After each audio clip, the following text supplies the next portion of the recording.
Adam Ragusea is an idiot. The worst part is that he's an oblivious idiot. For those who don't know, this is the same guy who says that you should season your board rather than your food. Well, at least the comments on that video are hilarious. But today, I want to talk about a more recent video of him. In a video with more than 1 million views, posting about buying a $15,000 fridge because of aesthetic reasons, he lectures people about how meat is too cheap and that people should be vegan. Oh yeah, this is just great. Another nouveau riche food influencer is going to stand in front of his $15,000 new stainless steel refrigerator and he's going to lecture you about how to cook more economically. Wow, does anybody need that? I don't think so. Nobody needs that. Nobody. Oh, and he also insults and misrepresents the whole India subcontinent. He wants people to stop eating at home and actually eat out more. Yeah, really. One last thing that he apparently wants is to put at risk the lives of elderly people and other populations at risk.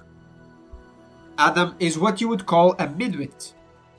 Someone who is intelligent enough to do some research, but not smart enough to understand that a lot of information online is actually wrong.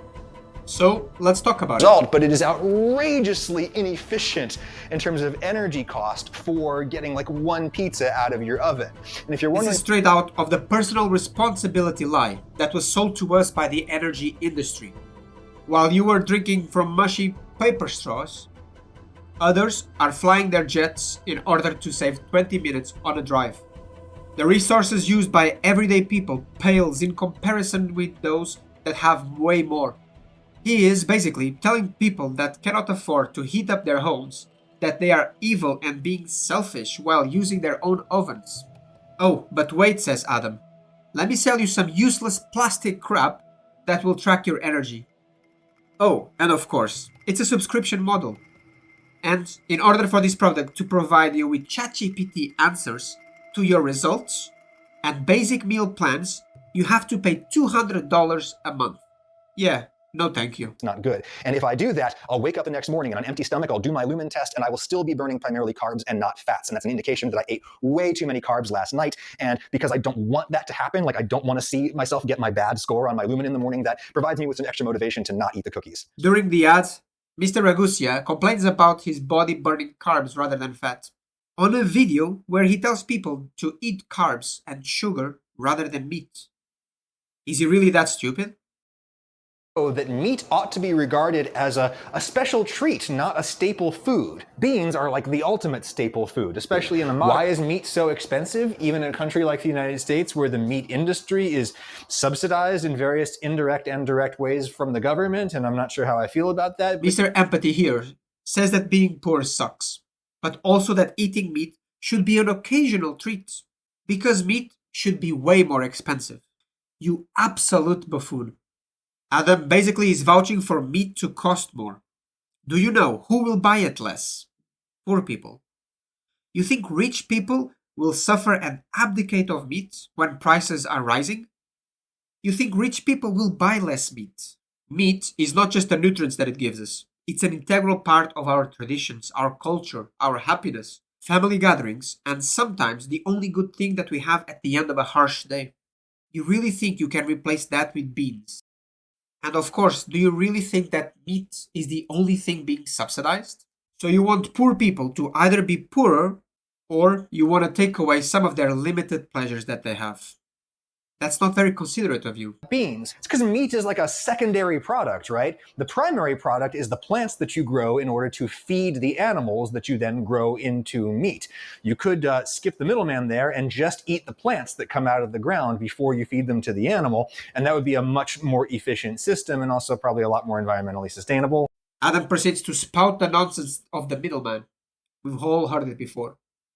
We should eat the plants that animals eat, because that would be better for the environment. And this is why I call him a midwit. You have no clue what you are talking about, because you only did surface level research. You don't know that without animals, we would have to grow more plants to feed humans. For your convenience, here on the screen are some examples of some information that contradicts your narrative. hot water. Rice and beans is like the official food of poor people in the Western Hemisphere for a reason. It is incredibly delicious and incredibly nutritious. You could eat pretty much just this and get by reasonably fine, as long as you have a few fresh vegetables and such in the mix. During this whole video, you mentioned plenty of times that people survive on rice and beans. But that is absolutely not true.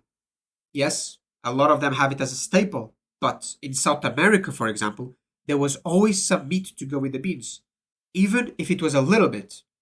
And everywhere around the world, there was either dairy, eggs, or both. Strength goals. This is when the gym bros point out that beans are deficient in the essential amino acid methionine, and therefore it's not a good complete protein. Well, not only gym bros are correct, what you said is actually extremely harmful. If we would take away meat and replace it with beans, struggling people that already get poor nutrition would get even less.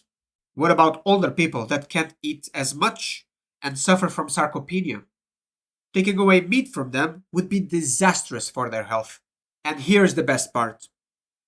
In the same video where he complains about the redistribution of health from rich to poor people, he gloats that he had to buy an expensive fridge because it was the only one that would fit neatly in his kitchen. Only this kind of refrigerator is big enough for a cabinet space like this. And so we're kind of like locked into it unless we wanted to bring in a cabinet maker to completely redo all of this. And I just felt like we should just go ahead and replace it. That'd be the easiest thing to do. And there we were suddenly rationalizing buying a refrigerator that costs more than my first new car. Ugh. Really? You could not have gotten a frame and then buy a smaller fridge, a cheaper one? Should you not have mentioned that the fridge that you bought is actually energy efficient? Or did you hide that on purpose after telling us not to cook at home because it's inefficient? And then, on a more recent video, Adam tells us about the awful starving children in some parts of the world. Oh, but first, let me tell you about my sponsor. There is something fundamentally wrong about making money out of the suffering of people. Look at all the people suffering, but first, give me money to buy another $15,000 fridge. To the surprise of no one, Mr. Adam here is just another rich dimwit lecturing people about how people with less should be doing more than him. What an absolute clown. So the pie chart on the right is a vegan scenario, and the pie chart on the left is what we've got now. Yeah, pretty much. And the good thing is they factor in nutrition. So basically, because we are missing all these nutrients in the vegan scenario, we have to produce more